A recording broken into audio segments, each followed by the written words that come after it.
وہ سمجھتے ہیں بولیاں سب کی، وہی بھرتے ہیں جھولیاں سب کی۔ وہ سمجھتے ہیں بولیاں سب کی، وہی بھرتے ہیں جھولیاں سب کی۔ تو آؤ بازار مصطفیٰ کو چلیں، کھوٹے سکے وہیں پہ چلتے ہیں۔ آؤ بازار مصطفیٰ کو چلیں، کھوٹے سکے وہیں پہ چلتے ہیں۔ جو کی چوری۔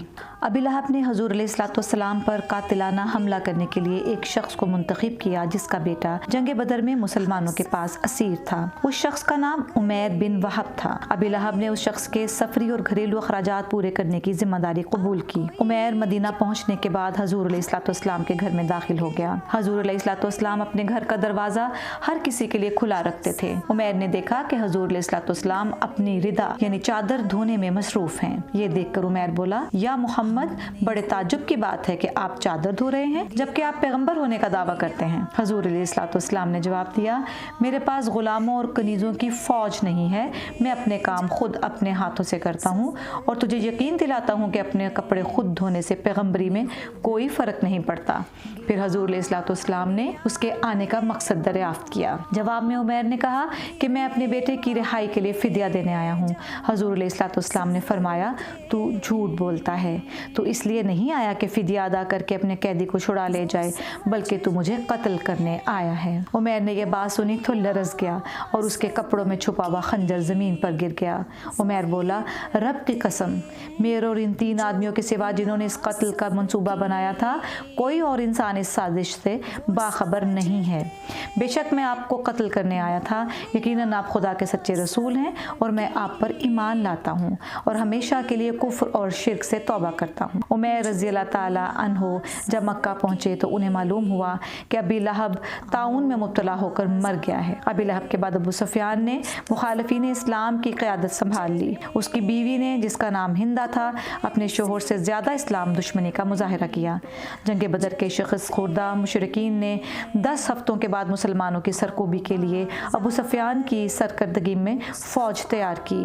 ابو سفیان 400 سپاہیوں کے ہمراہ ماہ حرام میں مکہ سے نکلا اور مدینہ کی طرف روانہ ہو گیا۔ ابو سفیان نے مدینہ کے نزدیک کوہ نیب کے علاقے میں فوج کو ٹھہرنے کا حکم دیا اور خود گنتی کے چند سپاہیوں کے ہمراہ مدینہ میں داخل ہو گیا۔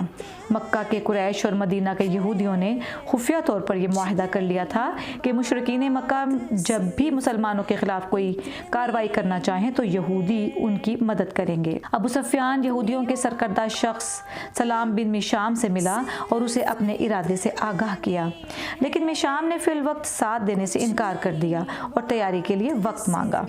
ابو سفیان جب اپنے ارادے میں ناکام ہوا تو اس نے مدینے سے نکلتے وقت مسلمانوں کے گھروں کو آگ لگا دی۔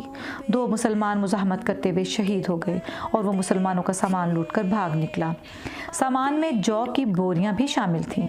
مذکورہ محلہ مدینے کے شمال میں واقع تھا اور محلہ عریق کے نام سے پہچانا جاتا تھا۔ مسلمانوں کو جب اس واقعے کا علم ہوا تو وہ بھی ابو سفیان کے تعاقب میں روانہ ہو گئے۔